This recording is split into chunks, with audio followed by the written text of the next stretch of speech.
Hey y'all, and welcome to Brawl. My name is Brian, and Steve Scalise gives the best response to Hakeem Jeffries' ridiculous speech you might ever see in Congress. Let's dive in. When Donald Trump says jump, extreme MAGA Republicans say how high. And he ordered the Republicans to leave the negotiating table to try to jam this far-right extremist bill down the throats of the American people. There are so many challenges with this bill, too many to detail. It's all part of a broader scheme to pass massive tax cuts for billionaire donors, the wealthy, the well-off, and the well-connected, and then to stick working-class Americans with the bill. This entire scheme. And as Democrats, we want no part of it because we're fighting hard to make life better for everyday Americans, to make sure that when you work hard and play by the rules in the United States of America, you should be able to provide a comfortable living for yourself and for your family. Educate your children, purchase a home, have access to health care. Go on vacation every now and then. One day retire with grace and with dignity. That's the American dream. As House Democrats, we're fighting to preserve. All seven out of seven swing states all voted for President Trump because they wanted that agenda implemented. And what irrates the Democrats the most? The fact that President Trump is following through on the promises that he made, actually doing the things he said he would do. He's securing the border. That was the number one issue all across this country. No matter which state you went to, people wanted a secure border, and he's following through on it. And yet the Democrat Party is criticizing him for doing that part of his job. Rooting out waste, fraud, and abuse in government, something that should be bipartisan. In fact, it used to be bipartisan to root out waste, fraud, and abuse. But now because Donald Trump is doing it, the Democrat Party of today up here in Washington is so consumed with hatred that they oppose even rooting out waste, fraud, and abuse.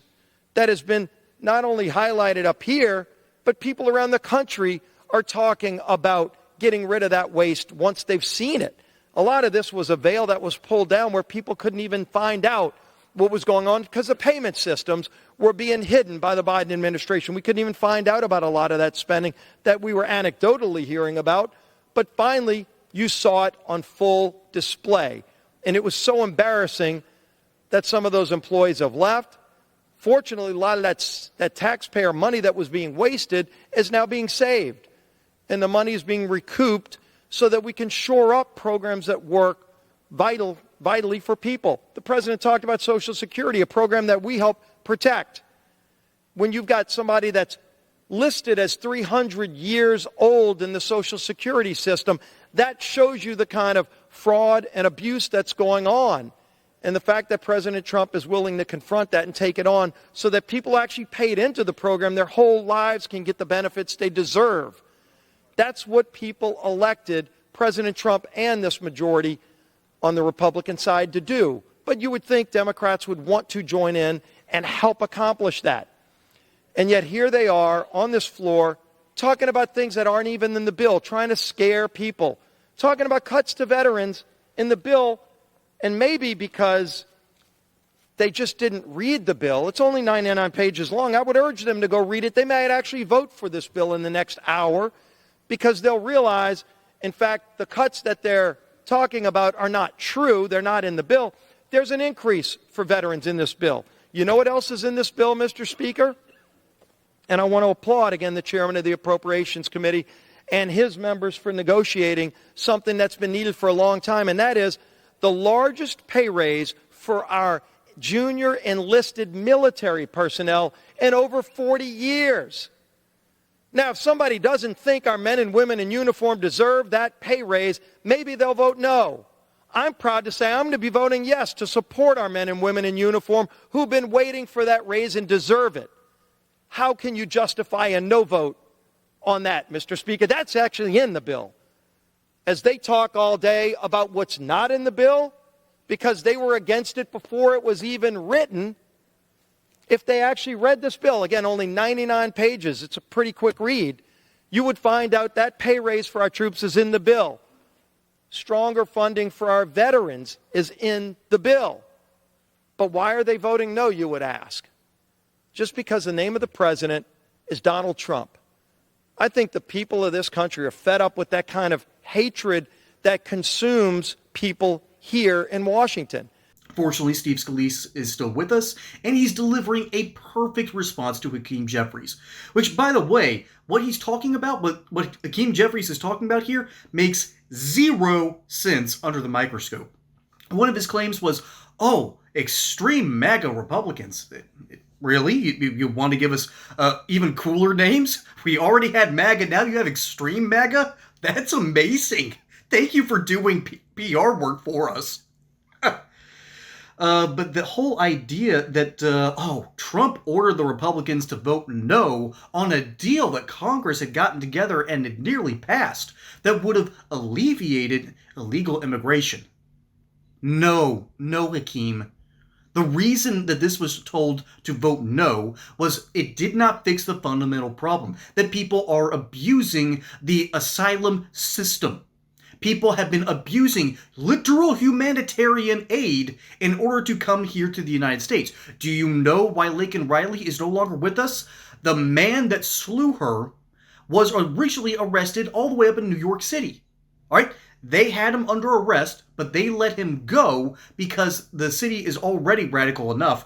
And now they're going to elect a socialist. I'm going to love to see how that one turns out. But this dude then abused and got a humanitarian aid package that allowed him to fly over to Atlanta so he could live up with his friends who were also illegal and family up in Athens, Clarke County. So, yeah, the whole thing that Hakeem Jeffries is complaining about was not getting fixed with that bill. And that bill also allowed for thousands of asylum seekers to come in daily. All they had to do, if they were ever caught, is go up to a federal official and say, "We seek asylum."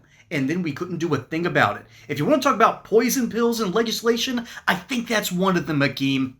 Hey, y'all. Here's the deal. Gold loves President Trump. Under Trump's first term, the price of gold soared 53%.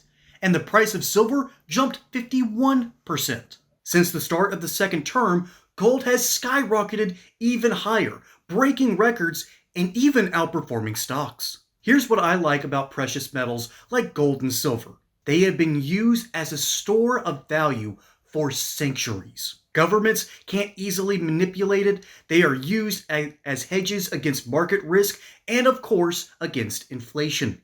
That's why I partnered with the amazing people over at Goldco. Goldco is an award-winning precious metals company. They are fans of this show, and they have helped millions of Americans just like y'all to purchase over $3 billion in gold and silver. Right now, you can get a free copy of their 2025 gold and silver kit. On top of that, you might also qualify for their amazing unlimited silver bonus offer. So don't wait on this. Go to politibrawlgold.com to learn more. That's politibrawlgold.com or call 855-644-GOLD. So yeah, this isn't about doing the will of the president. This is about following on the will of the people.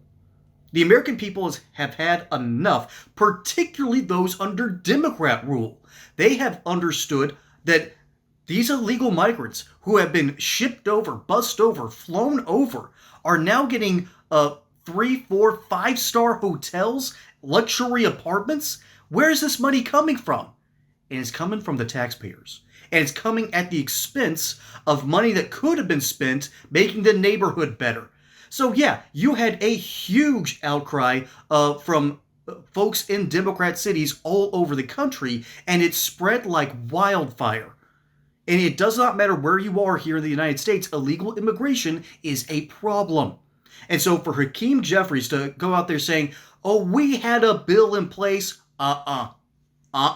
that bill was terrible, and now the big beautiful bill also takes a huge bite out of that problem as well. Not only are we now looking to pay more for our soldiers, we are also looking to ramp up law enforcement to ensure that not only is illegal immigration curtailed, but almost more, you know what, I think it actually is more important that we deal with the cartels. Where do you think the human trafficking comes from? There are people with tattoos on their arms to identify who they are and to make sure that the cartel can come in and check on them. There are millions of known gotaways. We have lost hundreds of thousands of minors, children who have been trafficked across the border, particularly under Alejandro Mayorkas' terrible management. That man mismanaged American taxpayer resources in order to fool around and allow the illegal immigration to get worse and worse and worse. And so Steve Scalise is just giving the basic lowdown on what's in the big beautiful bill. And I do think it's kind of ironic that he says it's only 90 pages. Let's be honest, if your bill's longer than 20 pages, you might want to trim up your bill. But I do understand that this actually does good work. And so you can argue down in the comments below whether we need this sort of spending, because let's be honest, our debt and our deficit is still a huge issue. But it's interesting to note that Hakeem Jeffries is out here clutching his pearls when he didn't bother to once clean up the waste, fraud, and abuse, particularly in USAID. That organization, as it turns out, has been a backlog for funneling money. And I don't think I used the right phrase there, but I do think you understand what I'm saying. It had a whole system of funneling money to often friends and relatives of known people in our government that smells a little bit like corruption to me. And finally, we've realized that our government has been working against our own interests. They do not care about making things better, or at least they didn't while Joe Biden was in charge. We've got a deep state problem, and the big beautiful bill is an attempt to deal with that. And instead of looking in the mirror and going, maybe we need to work with Republicans on this, Hakeem Jeffries is doubling, tripling, and quadrupling down. It's not going to end well for them. We're already seeing what happens when Democrats start going full feral, and they're now electing full-blown socialists. All right, we tried that experiment in 2020. It did not work, and it rebounded so horribly that Republicans have now won all 7 swing states, and the Democrats have lost a major part of their coalition. And so instead of tackling that, Steve Scalise is instead staying in bounds, just talking about the big, beautiful bill. And he does a fantastic job, and I am very glad that he is still with us. That's a good man in Congress doing a great job. And Hakeem Jeffries, come on, man. I think you know better.